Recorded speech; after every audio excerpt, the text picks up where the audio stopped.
Agora, Mauro César, o Palmeiras era o grande time do Brasil até pouco tempo. E você mesmo diz, é muito cedo para falar. O Palmeiras era o time a ser batido no futebol brasileiro até o começo do Brasileirão. Aí tem o começo do Brasileirão, um mau começo do Palmeiras, claro, né, que perdendo para o Ceará em casa, empatando com o Goiás fora. Hoje, o Palmeiras deixa de ser o favorito nesse jogo contra o Flamengo? A ser batido no Campeonato Brasileiro é o Atlético, não é o Palmeiras, não. O Palmeiras no futebol brasileiro, pelo que fez tá badalado, até o começo do Brasileirão, era o Palmeiras. Junto com o Galo. Que era o time que não perdia no Campeonato Paulista. Mata-mata, sim, para pontos corridos, não. Você acha, então, desde o começo do Atlético Mineiro? O Atlético Mineiro, você vê as últimas temporadas. O Bruno ontem falou com os últimos dois brasileiros. Palmeiras muito ponto atrás dos caras. O Palmeiras em 2020 foi sétimo e em 21 ficou em terceiro a 18 pontos do Galo. Flamengo e Palmeiras, torcida única no Maracanã. Primeiro, você acha que tem razão o Flamengo em brigar pela torcida única depois do que aconteceu em 2019? E outra, hoje o momento do Flamengo é melhor ou é muito cedo para falar também? Quando a relação à torcida única, eu acho que a diretoria do Flamengo tem a obrigação de fazer isso aí que está fazendo. Porque em 2019, para quem não se recorda, o Flamengo venceu no sábado a Libertadores, no domingo foi campeão brasileiro com a derrota do Palmeiras para o Grêmio em casa. Aí, matematicamente, o Flamengo foi campeão antecipado. E logo na semana seguinte, né, teve esse Palmeiras e Flamengo, e aí o Palmeiras meio que apelou para aquele argumento tacanho que utilizado para não ter torcida de dois times em clássicos, que já é como um vírus maldito que já chegou a Campinas, né? Os times de Campinas também. Agora mesmo, Guarani contra o Corinthians, não tinha um torcedor do Guarani na arena de Itaquera, né? No jogo do Campeonato Paulista. A Ponte Preta também não pode trazer torcedores a jogos contra os times da capital, os grandes. E vão colocar português no mesmo balaio daqui a pouco. Vai ser a mesma coisa. Subiu. Foi campeão ontem, né? Isso. Parabéns. A Portuguesa subiu, então prepare-se que a torcida portuguesa que lotou o estádio, ela vai ter que lotar o estádio contra Corinthians, Palmeiras, São Paulo, Santos, porque provavelmente não vão deixar ter, o Guarani não vai deixar ter torcida. Eles vão fazer isso, é o que tudo indica, né? Pelo menos é a tendência. Então acho que o Flamengo tinha essa obrigação, porque o torcedor do Flamengo, ele foi privado, especialmente aquele que mora em São Paulo, e aqui a torcida do Flamengo é muito grande aqui em São Paulo, de assistir a partida do time campeão dos dois títulos mais importantes contra o Palmeiras, que é um rival relevante, na casa do adversário. Só grande sacanagem, quer dizer, por quê? Porque ia cantar musiquinha, né? Ainda teve o torcedor do Palmeiras que jogou cadeira nos jogadores do Flamengo e não aconteceu nada com o Palmeiras. Jogou cadeira, o cara foi preso, saiu na imprensa a foto do elemento e tudo, e não aconteceu nada. Punir o quê? 2 mariolas e um pastel? Não aconteceu rigorosamente nada. Então acho que tem obrigação. Aí, assim, zero a pedra. Espero que a partir daí o presidente do Flamengo e a presidente do Palmeiras tenham bom senso e não insistam nessa bobagem. Porque quem paga a conta são os torcedores dos dois times. O palmeirense que mora no Rio de Janeiro, que gosta de viajar atrás do seu time, não poderá ver o jogo na quarta-feira. E quinta é um feriado. Ou seja, um dia até legal para o cara sair do trabalho, correr até o Rio de Janeiro, ver o jogo, de repente fica lá mais um dia, outro volta no dia seguinte, tu volta na madrugada. Mas você sabe que vão insistir, né? Não, provavelmente vão insistir. O Palmeiras vai abrir para a torcida do Flamengo. Provavelmente vão insistir. Não, porque aí vai também é uma questão do... Fica no 1-1 e vamos... Não, da autoridade incompetente. É o Ministério Público, mais um promotor de eventos do que de justiça ou de segurança dos estados, que infelizmente institucionalizou a intolerância que é a torcida única. E evidentemente o Palmeiras achou legal na época. Veio de cima para baixo, mas o Palmeiras também não fez a menor força para que tivesse torcida do Flamengo, mas como lamentavelmente o Palmeiras aproveitou, pegou uma carona. Foi o que aconteceu, falando em português claro. Aproveitou o momento, falou assim, ótimo. Já que vocês não querem, é só ler a nota do Palmeiras na época. Não podemos fazer nada e tal. Deveria ser o contrário. No Rio, o Eurico era vivo ainda era o Bandeira, o presidente do Flamengo. Tentaram colocar a torcida única e os dirigentes, surpreendentemente, se reuniram e falaram, não, aqui não vai ter esse negócio. Isso foi agora, há 4, 5 anos. Eurico Miranda era vivo, o Bandeira de Mello era presidente do Flamengo, mais o do Botafogo, do Fluminense, era o Peter Cince, o Botafogo não lembro agora quem era exatamente o presidente. Ele falou, não, a gente não quer esse negócio não, vamos manter os clássicos com 2 torcidas. Já mudou com o Botafogo jogando no Engenhão, geralmente aquele percentual menor, mas tem o torcedor visitante pelo menos, né? E essa praga aqui de São Paulo já está sendo levada para o Rio de Janeiro com esse Flamengo e Palmeiras. Tomara que os caras tenham bom senso. Isso é muito ruim pro futebol, gente. Ainda tem gente que defende assim, é melhor, pode vender mais ingresso porque não precisa cancelar aqueles lugares do isolamento das torcidas e tudo. Mas é pife você não ter... Ontem tinha torcedor de São Paulo, nos setores centrais ali, que é meio misto ali, com a camisa do São Paulo, no meio da torcida do Flamengo. Eu sei que quando o Palmeiras não é viável, que é um outro tipo de rivalidade. Mas é possível. Fla-Flu tinha torcedor do Flamengo e Fluminense andando, tomando cerveja no bar, eu vi. Lá de fora do Maracanã. Então, na verdade, as autoridades, como o Mauro Betti diz, incompetentes, né? Ou pouco competentes, ou pretensamente competentes, insistem numa situação. Aí ontem o que aconteceu?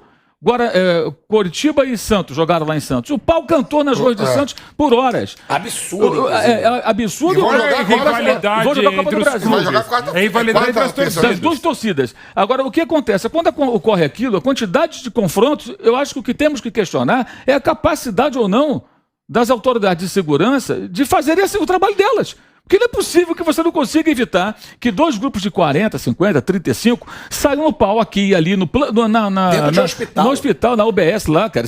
Os caras continuaram brigando. E a polícia não consegue evitar aquilo. Então como é que ela vai enfrentar o crime organizado, bandidos fortemente armados? Como é que faz? Mas pelo menos já briga dentro do OBS, Nós que já estamos tá ali, falando- não precisa só... Nós estamos falando sobre caras que ficam ali brigando com pedra, pedaço de ferro, tem um ou outro, às vezes idiota, que aparece armado, mas evidentemente não é um confronto como, por exemplo, traficantes do Rio de Janeiro quando começam a entrar em guerra. É muito mais pesado, os caras com armamento pesado, armamento militar, armamento que nem o exército tem em alguns casos.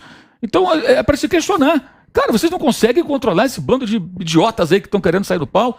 Os caras brigaram na rua, aí os do Coritiba foram pro posto de saúde, aí apareceram lá os santistas e continuaram brigando.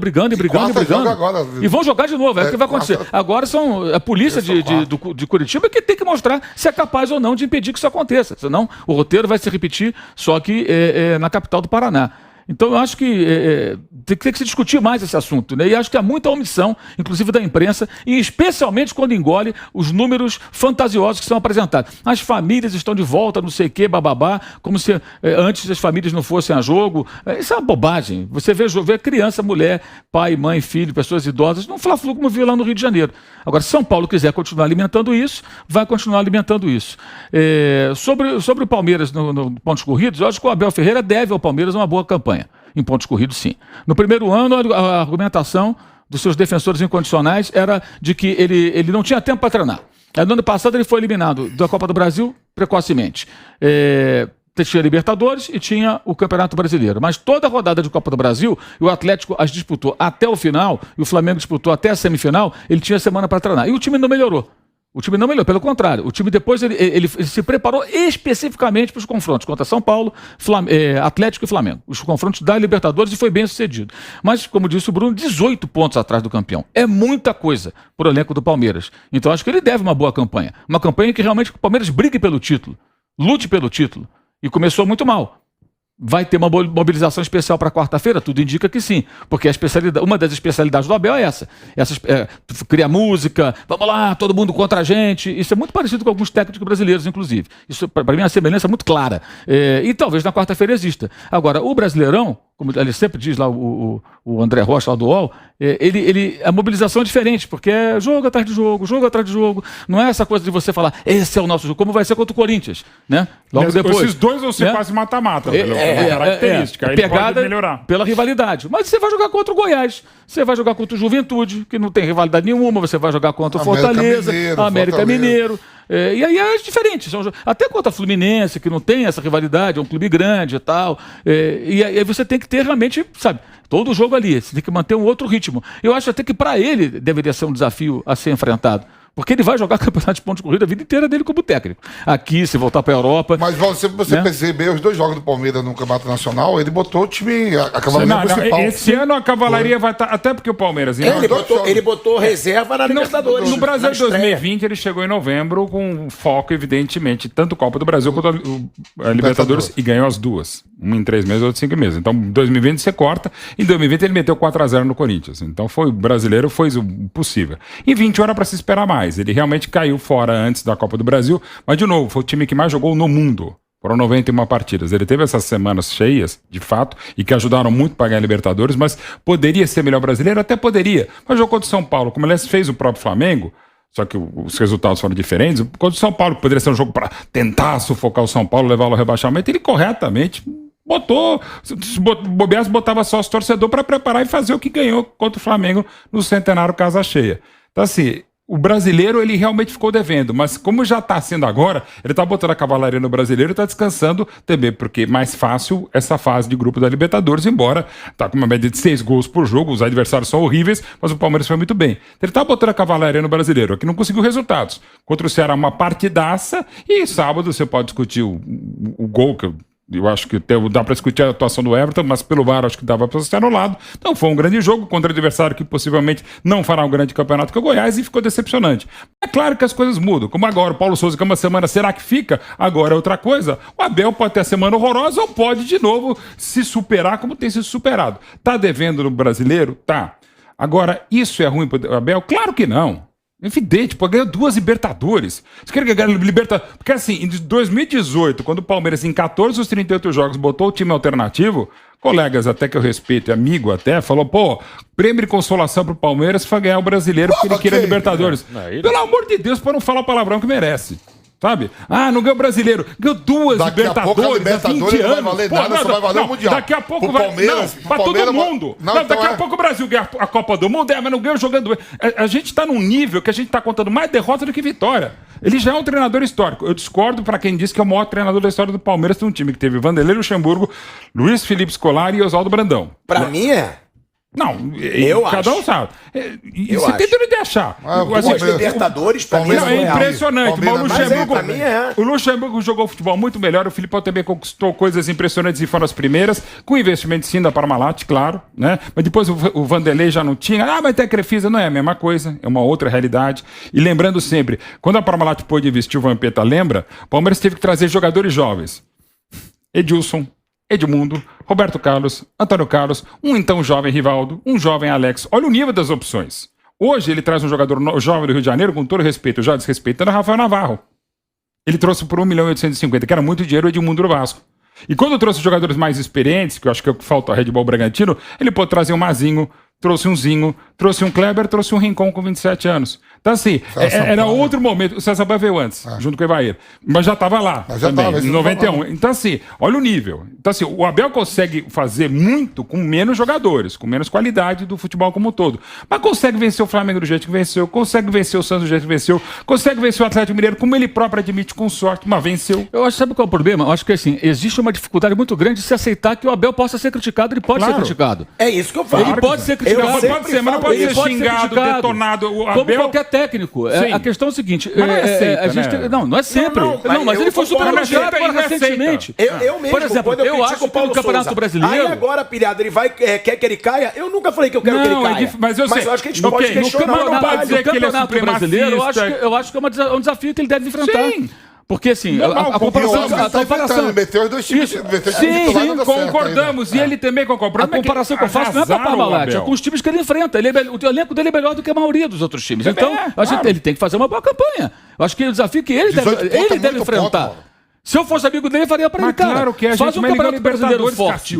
Mesmo que você não ganhe o brasileiro, mas briga até o final. Fica ali entre os 2, 3 até o final. Porque é diferente a pegada. O Cuca, por exemplo, ganhou um no Palmeiras e no Atlético. O Cuca, de fato, aprendeu a lidar com o Brasileirão. Em 2007, quando ele estava no Botafogo e tentou enfrentar duelar com o São Paulo, ele não sabia lidar. Mas foi muito além com aquele elenco. Mas houve um momento, assim, que houve até um jogo famoso lá do Botafogo no São Paulo, que o Botafogo se mobilizou para aquele jogo e pilhou tanto o Botafogo, teve um jogador expulso, o jogador do Botafogo com nervos à flor da pele, e o São Paulo ganhou o jogo com uma tranquilidade danada e dali para frente o São Paulo abriu o caminho e foi embora, o Botafogo foi perdendo terreno, ou seja, tudo que ele fez de bom, por quê? Porque não sabia a temperatura certa. Nesses campeonatos ele soube, ele manteve ali até com alguns problemas internos eventuais, que também é coisa do temperamento dele, mas ele conseguiu conduzir, isso é inegável. Se gosta ou não do estilo do Cuca é outra história, mas que ele conseguiu conduzir. Eu acho que o Abel é um desafio importante, ele conseguir fazer o Palmeiras ser competitivo no Brasileiro, independentemente de mata-mata da Copa do Brasil, da Libertadores, que era o que a gente falava do Renato Gaúcho. O Renato Gaúcho é a mesma coisa. O Renato Gaúcho vinha no Brasileiro, aí, não, mas eu tô aqui no mata-mata. É uma história que meio que se repete, de certa forma. E acho até que o Palmeiras... O Luxemburgo, lembra que não era bom de mata-mata? Embora ele ganhou torneios mistos, como eram os brasileiros antigamente. É que ele não ganhou a Libertadores. Aí o Luxemburgo O Luxemburgo, guardasse também as proporções, era mais ou menos como acontece com o Guardiola.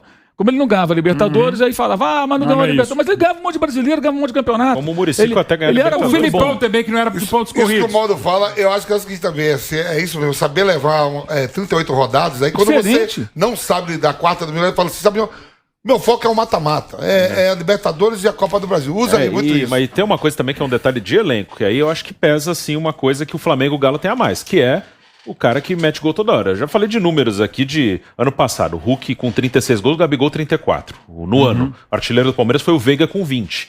O mata-mata você pode ser campeão com um gol do Daverson, com um gol do Breno Lopes. Mas Do nos Betinho pontos Mendoza. corridos, Botar os normalmente, dois pra jogar quem resolve 8 são jogos. esses. Pegar só esse comecinho, assim. O Palmeiras contra o Ceará também teve um monte de chance, mas o Palmeiras também teve. Também, o Palmeiras jogou E mal. perdeu. Será que jogou muito bem? Aí, Atlético e Inter, 2-0 Galo. Quem fez os 2 gols? 2 Hulk. golaços. Aí ontem até foi o Hulk não jogou e o Galo ganhou. Flamengo, quem abriu o placar ontem? Gabigol. Gabigol. E o próprio Bruno Henrique no outro jogo com o Atlético Goianiense. Isso falta ao Palmeiras. Assim, o Veiga faz muito gol, 20, o Dudu faz muitos. Só que o Hulk e o Gabigol fizeram o dobro. Esse tipo de jogador, no campeonato de regularidade, Também. ele te dá ponto.